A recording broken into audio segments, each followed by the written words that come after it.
Hello guys, pag-usapan lang natin ang breaking news. Katniel nasa rooftop sa BGC. May pasabog Katniel spotted sa rooftop. Magkasama sila, may banding. Yan. Grabe nga naman kasi guys dahil ang moment ay pinag-uusapan na sina Catherine Bernardo at Daniel Padilla. Ito na nga ba guys ang simula na pinag-uusapan sina Daniel Padilla at Catherine Bernardo. Siyempre guys, ang mga pasabog noon na kwento-kwento patungkol sa mga naliling kay Catherine at Daniel Padilla ay wala na. Kita nyo naman guys, no?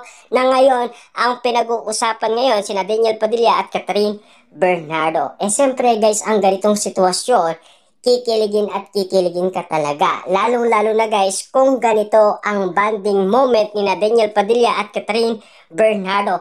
Sigurado guys, mapapawaw ka sa bawat kwento kina Daniel Padilla at Catherine Bernardo. At lalo-lalo na guys, mapapawaw ka kung sasabihin ng bali-balita na naghihintayan sila sa isa't isa.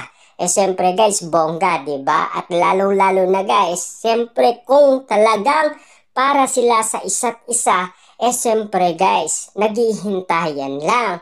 At lalong-lalo na guys, pinapasabik lang ang mga tao. Na alam naman natin guys, sabik na rin ang mga tao. Kaso nga lang, ang iba hindi pa gaano handa. Kasi alam nila guys, no, binibilisan ng ABS-CBN ang sitwasyon. Kaso nga lang kasi guys, no, may sinasabi ang bali-balita na sana patagalin pa ang bawat sitwasyon kina Daniel Padilla at Catherine Bernardo.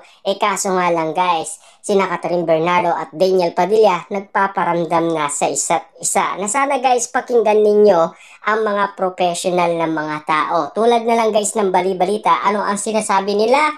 Minamadali daw ng ABS-CBN ang love team ng Katniel. Kita nyo naman guys, no, na alam naman natin pinag-iwalay sila dahil naging mahina ang Katniel. Siyempre guys, sobrang tagal na nila at lalong-lalo na nagsawa umano ang maraming tao sa Katniel. Siyempre guys, no, magkasunod kasi ang movie ni Catherine Bernardo, The House of Us at ang Hello, Love, Goodbye. Siyempre guys, pinag-uusapan ang dalawa na yan at kung alin ang malakas. Siyempre guys, nagkataon naging malakas ang movie ng Kat din at natalo ang movie ng Katniel.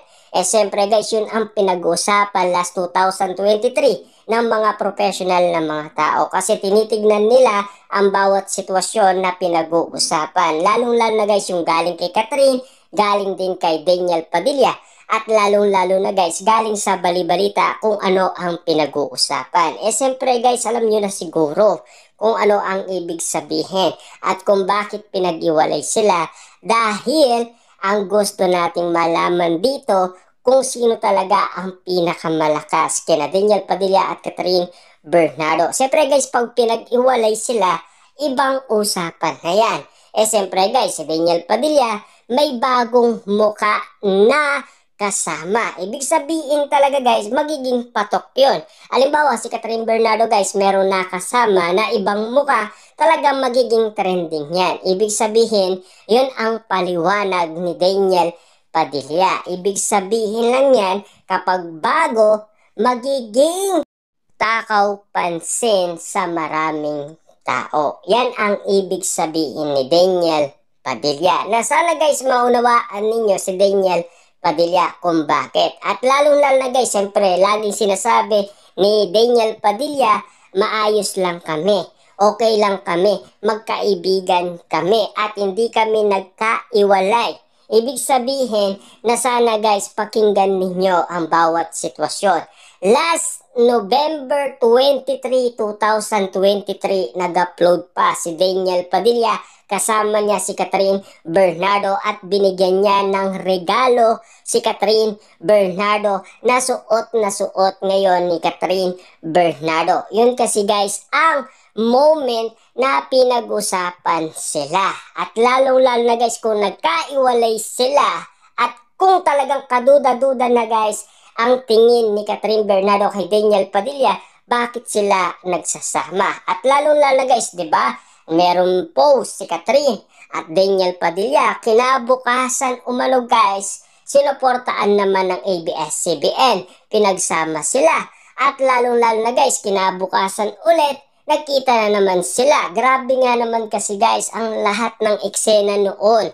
Kung talagang nakikinig kayo guys sa mga issue or haka-haka, dahil pa iba-iba ang mga kwento. At lalong-lalo na kasi guys, nadadagdagan ang bawat kwento. Pero kung sa mga professional na mga tao na kayo ay makinig, siyempre guys, no, maiintindihan ninyo ang bawat sitwasyon na kalagayan ni Catherine Bernardo at Daniel Padilla. Paano sa paraan? Yung naging mahina ang Katniel, siyempre guys, di na sila naging patok. Kaya pinag-iwalay sila kung ano ang masasabi ng tao. Ay, katulad nito guys, hindi pa ready ang mga tao. Diba? Kita nyo naman. Kasi alam nyo naman siguro guys, no? Matagal silang nagkaiwalay, 1 year na. Ibig sabihin, nag-iintay pa tayo ng pagkakataon na masabik talaga ang maraming tao, saka sila ibabalik. Kasi meron pa sila guys naka-line up na movie na alam naman natin guys, pinag-aandaan din ang gagawin mga movie ng Katniel.